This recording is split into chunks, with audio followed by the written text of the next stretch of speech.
Hey there, just wanted to get a quick video showing what I'm going to be working on next on the channel. It's just a 1989 RadioShack buggy. It's similar to the Golden Arrow.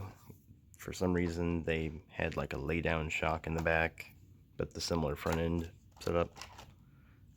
Not much to these, but should be a pretty good runner once everything's done. Anyways, see you in the next video. So, a quick thing, just starting to take this apart. This is a straw.